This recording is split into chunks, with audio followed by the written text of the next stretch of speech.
जय हिंद दोस्तों। कल एक बहुत ही इंपॉर्टेंट डिफेंस डेवलपमेंट हुई है एंड आई एम श्योर आपने इससे रिलेटेड काफ़ी सारे न्यूज़ आर्टिकल्स और सोशल मीडिया पोस्ट वगैरह देखी होंगी। बताया ये जा रहा है कि हिंदुस्तान एरोनॉटिक्स लिमिटेड यानी एचएएल को देश के landmark fifth generation fighter jet project मतलब एम का प्रोजेक्ट से बाहर कर दिया गया है और अब 3 प्राइवेट कंपनीज को कंसीडर किया जा रहा है। तो इस वीडियो में हम लोग देखेंगे कि इस डिसीजन के पीछे कारण क्या है और इससे हमारे फिफ्थ जनरेशन फाइटर जेट की डेवलपमेंट पर क्या असर पड़ेगा। ये सभी कुछ हम डिटेल में डिस्कस करेंगे, बट बिफोर वी बिगिन आप सभी से मैं एक क्वेश्चन पूछना चाहूंगा। आपको बताना है कि राफेल फाइटर जेट किस जनरेशन का फाइटर जेट है। वैसे तो इसका आंसर आपको वीडियो में मिल ही जाएगा, बट फिर भी अगर आपको पहले से पता है तो आप कमेंट करके आंसर जरूर कीजिएगा। Now first of all let me clear one thing, ये जितनी भी न्यूज सामने आई है ये अभी तक की ऑफिशियल कंफर्मेशन नहीं है। एचएएल ने खुद कहा है कि उन्हें इस बारे में कोई फॉर्मल कम्युनिकेशन नहीं मिली है, तो ये पूरी खबर अभी तक मीडिया रिपोर्ट्स पर ही आधारित है। बट फिर भी अगर इतनी बड़ी खबर सामने आई है तो इसके पीछे कुछ ना कुछ सच्चाई तो होगी ही। एंड अगर ये रिपोर्ट से सच निकलती है तो इसका मतलब हमारे लिए क्या निकलता है, ये सब कुछ समझने से पहले आपको समझना पड़ेगा कि एम का प्रोजेक्ट क्या है। एम का मतलब एडवांस्ड मीडियम कॉम्बैट एयरक्राफ्ट। सीधे शब्दों में कहूं तो ये भारत का अपना फिफ्थ जनरेशन फाइटर जेट बनाने का सपना है। अभी जो हमारे पास फाइटर जेट्स हैं वो फोर्थ जनरेशन जेट्स हैं, जैसे हमारा राफेल हुआ, सुखोई 30 हुआ।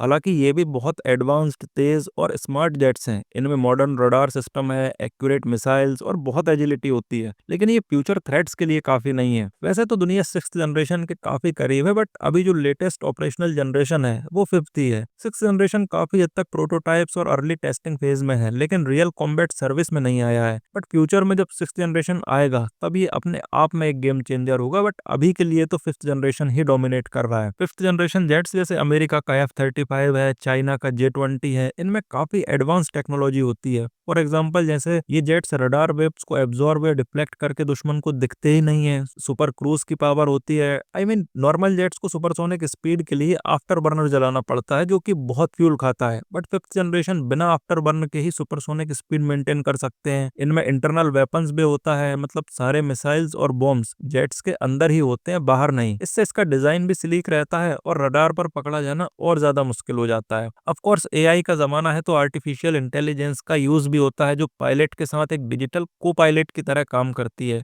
हर सेंसर से डेटा कलेक्ट करके रियल टाइम थ्रेट्स एनालाइज करके पायलट को सबसे बेहतर डिसीजन लेने में मदद करती है। सो बेसिकली एम का प्रोजेक्ट इंडिया का इन्हीं सभी एडवांस्ड टेक्नोलॉजीज वाला फिफ्थ जनरेशन फाइटर जेट है। इसे डीआरडीओ की एक एजेंसी एरोनॉटिकल डेवलपमेंट एजेंसी यानी एडीए डिजाइन कर रही है और टारगेट ये है कि 2034-35 तक ये इंडियन एयरफोर्स का हिस्सा बन जाए और जरूरत पड़ने पर भारत का सबसे एडवांस्ड फ्रंटलाइन डिफेंडर बने। बात करें एचएएल की, तो अब तक जब भी भारत में कोई फाइटर जेट बना है उसका मैन्युफैक्चरर एक ही रहा है, हिंदुस्तान एरोनॉटिक्स लिमिटेड। इन्होंने तेजस को कंसेप्ट से रियलिटी तक पहुंचाया, SU-30 MKI को बनाया रशिया के साथ मिलकर और फिर उसे अपग्रेड किया। ध्रुव जैसे एडवांस्ड हेलीकॉप्टर्स भी एचएएल की देन है। तो लोगों ने नेचुरली सोचा था कि एम का प्रोजेक्ट जो देश का सबसे बड़ा एरोनॉटिक्स प्रोजेक्ट होने वाला है वो भी एचएएल ही बनाएगा। बट रिपोर्ट्स के हिसाब से जो बिडिंग प्रोसेस थी, मतलब एम का के प्रोटोटाइप बनाने के लिए, जिसमें 5 फ्लाइंग जेट्स और एक स्ट्रक्चर बनाना था, इसके लिए एक टेंडर निकाला गया था।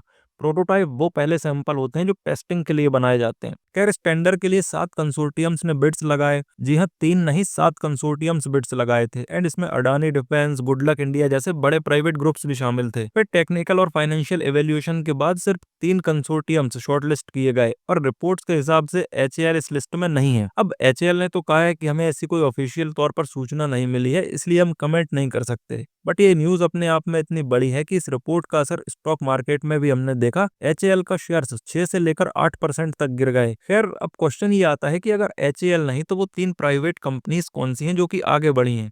तो इनमें से एक है टाटा एडवांस्ड सिस्टम्स लिमिटेड यानी TASL, जो कि टाटा ग्रुप का डिफेंस आर्म है। एंड इनके पास हैदराबाद में बोइंग और लॉकहेड मार्टिन के साथ पार्टनरशिप से बनी काफी बड़ी एयरक्राफ्ट मैन्युफैक्चरिंग फैसिलिटीज हैं। इन्हें C295 ट्रांसपोर्ट एयरक्राफ्ट बनाने का काम भी मिला हुआ है। एंड इम्पोर्टेंट बात यह है कि ये TASL सोलो बिडर है। देन दूसरी कंपनी आती है L&T प्लस टीम। L&T जो शिप्स से सैटेलाइट्स तक काफी कुछ बनाते हैं, ये सोलो बिडर नहीं थे। इन्होंने एक टीम के साथ बिड की थी जिसमें भारत इलेक्ट्रॉनिक्स लिमिटेड है जो रडार और इलेक्ट्रॉनिक्स के एक्सपर्ट हैं, डायनामेटिक टेक्नोलॉजीज हैं जो एयरफ्रेम स्ट्रक्चर्स बनाते हैं। ये टीम हर चीज स्ट्रक्चर, इलेक्ट्रॉनिक्स, इंटीग्रेशन अपने अंडर ही कर सकती है। फिर थर्ड कंपनी है भारत फोर्ज प्लस टीम। ये अभी तक मेनली आर्टिलरी गन्स वगैरह बनाती थी, बट अब ये कंपनी एयरक्राफ्ट की तरफ भी बढ़ रही है। इनकी टीम में BEML जो हैवी मशीनरी और इंटीग्रेशन में एक्सपर्ट है। इनके साथ डेटा पैटर्न्स भी है जो कि डिफेंस इलेक्ट्रॉनिक्स में स्पेशलिस्ट है। ये तीनों ही कंपनी देश की लीडिंग प्राइवेट डिफेंस मैन्युफैक्चरर्स हैं और इनमें से जो भी सबसे कॉस्ट इफेक्टिव बिड देगा उसे फाइनल कॉन्ट्रैक्ट मिलने की संभावना है। बाय द वे एचएएल ने भी अकेले बिड नहीं लगाया था, वो दो छोटी प्राइवेट कंपनीज के साथ एक कंसोर्टियम बनाकर आए थे, बट जैसा मैंने बताया वो शॉर्टलिस्ट नहीं हो पाए। अब ये शॉर्टलिस्ट ना होने का या बाहर होने का मूल कारण क्या है? तो देखो, इसका एक टेक्निकल और स्ट्रेटेजिक कारण है, वो है order book to turnover ratio का रूल। ध्यान से समझिए, टेंडर में एक शर्त थी कि अगर किसी कंपनी का पेंडिंग काम यानी ऑर्डर बुक उसकी ईयरली रेवेन्यू या टर्नओवर से 3 गुना से ज्यादा है तो उसे टेक्निकल एवेल्युएशन में 0 मार्क्स मिलते थे। क्यों? क्योंकि इसका मतलब है कि कंपनी पर काम का बोझ इतना ज्यादा है कि नए कॉम्प्लेक्स प्रोजेक्ट को टाइम पर डिलीवर करना बहुत मुश्किल होगा। अब एचएएल के ऑर्डर बुक की अगर हम बात करें तो ये आज के टाइम पर बहुत ओवरलोडेड है। उनके पास तेजस MK1A के 80 से प्लस जेट्स का ऑर्डर है, LCA MK2, सुखोई 30 अपग्रेड्स और ALH हेलीकॉप्टर्स का काम है। तो रिपोर्ट्स के हिसाब से उनका ऑर्डर बुक उनकी ईयरली रेवेन्यू से 8 गुना के आसपास है। इसलिए उस रूल के अंडर उन्हें टेक्निकली क्वालिफाई करना बहुत मुश्किल था। एंड देखिए, ये रूल किसी के खिलाफ नहीं था। एचएएल के चेयरमैन ने खुद अक्टूबर 2024 में कहा था कि अगर ऑर्डर बुक लिमिट से ज्यादा हुआ तो मार्क्स 0 ही मिलना चाहिए। तो ये एक क्लियर ऑब्जेक्टिव क्राइटेरियन था जिसके अंडर ये डिसीजन हुआ है। अभी तक क्या था कि 75 सालों से फाइटर जेट्स सिर्फ एचएएल ही बनाती थी, एक ही कंपनी पर सब कुछ डिपेंड था।